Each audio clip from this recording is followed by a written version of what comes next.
Assalamualaikum warahmatullahi wabarakatuh. Bagaimana kabarnya hari ini Ananda Solih Soliha? Semoga kita selalu sehat dan dalam lindungan Allah Subhanahu wa Ta'ala. Hari ini kita akan melanjutkan pembelajaran kita pada tema 7, subtema 3, pembelajaran 3 dan 4. Mengisi kemerdekaan dapat dilakukan dengan mengamalkan nilai-nilai Pancasila dalam kehidupan sehari-hari.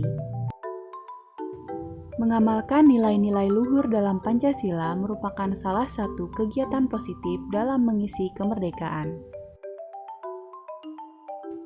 Tahukah kalian bagaimana sejarah lahirnya Pancasila?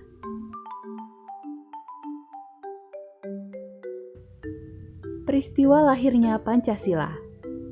Pancasila berasal dari bahasa Sanskerta, yaitu panca dan sila. Panca artinya 5 dan sila artinya dasar. Jadi Pancasila berarti 5 dasar atau 5 asas. Dalam kitab Sutasoma karangan Empu Tantular, Pancasila berarti berbatu sendi yang 5 atau pelaksanaan kesusilaan yang 5. Lahirnya Pancasila sebagai dasar negara terjadi pada saat sidang BPUPKI, Badan Penyelidik Usaha Persiapan Kemerdekaan Indonesia yang pertama. Berikut ini usulan-usulan dasar negara yang disampaikan oleh tokoh-tokoh bangsa.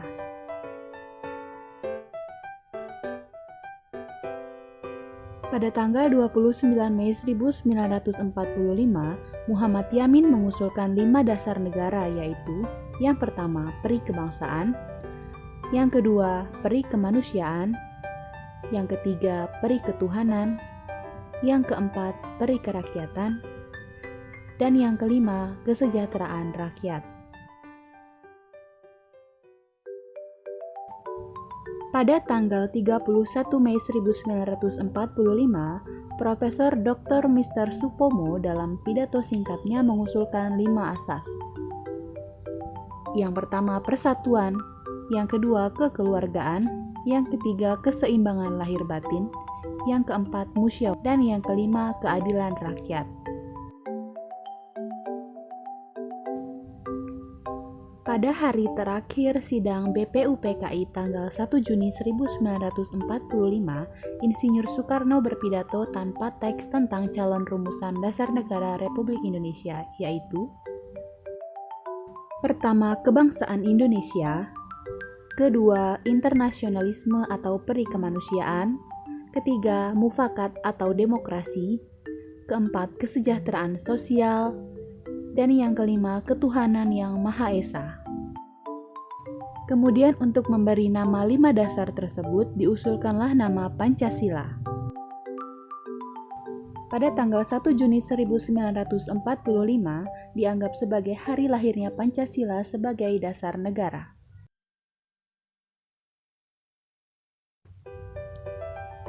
Pada tanggal 18 Agustus 1945, disahkan Undang-Undang Dasar 1945 pada sidang Panitia Persiapan Kemerdekaan Indonesia atau PPKI, termasuk pembukaan Undang-Undang Dasar 1945. Di dalam pembukaan Undang-Undang Dasar 1945 termuat isi rumusan prinsip dasar negara yang disebut Pancasila, tepatnya pada alinea keempat yang berbunyi sebagai berikut.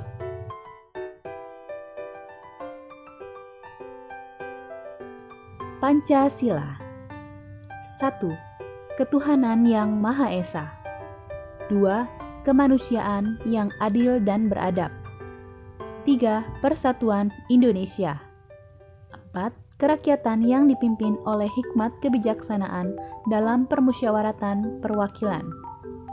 5. Keadilan sosial bagi seluruh rakyat Indonesia. Pancasila sebagai dasar negara memiliki peran dalam menjaga keberagaman bangsa.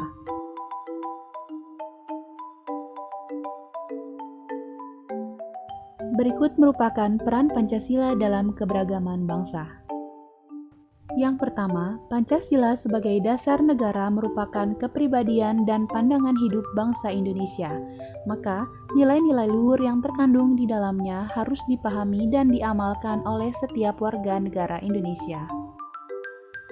Yang kedua, kita memiliki dasar yang kuat sehingga akan bisa menentukan sikap dan perilaku dalam menghadapi perubahan-perubahan yang terjadi. Dengan demikian, kita tidak akan kehilangan kepribadian sebagai bangsa. Yang ketiga, Pancasila merupakan ukuran dan pedoman nilai dan norma untuk menerima atau menolak pengaruh globalisasi dan perkembangan iptek. Pancasila merupakan pandangan hidup yang telah menyatu di dalam kebudayaan bangsa Indonesia. Ananda Solih-Solihah, sesungguhnya nilai-nilai Pancasila telah ada dan diamalkan dalam kehidupan bangsa Indonesia yang beragam. Salah satunya adalah perilaku yang menunjukkan disiplin dan kerjasama, yaitu gotong royong. Gambar tersebut merupakan salah satu contoh gotong royong yang dilakukan oleh warga negara Republik Indonesia.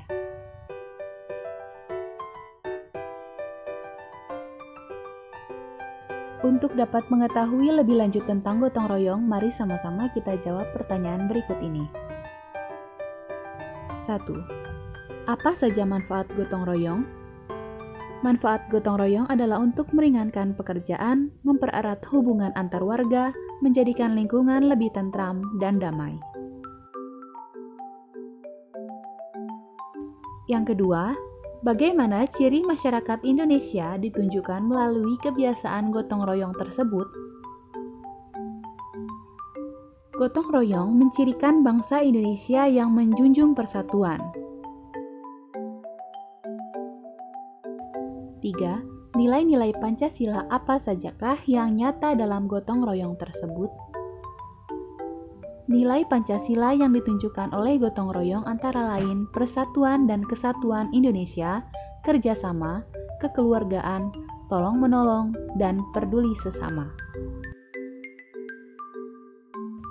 4.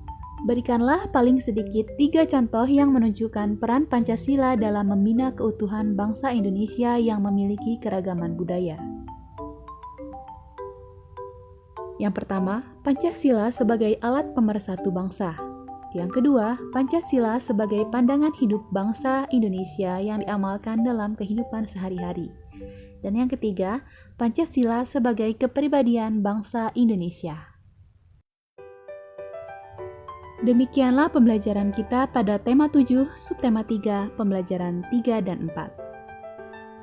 Semoga Ananda Solih-Solihah dapat memahami pembelajaran kita pada hari ini.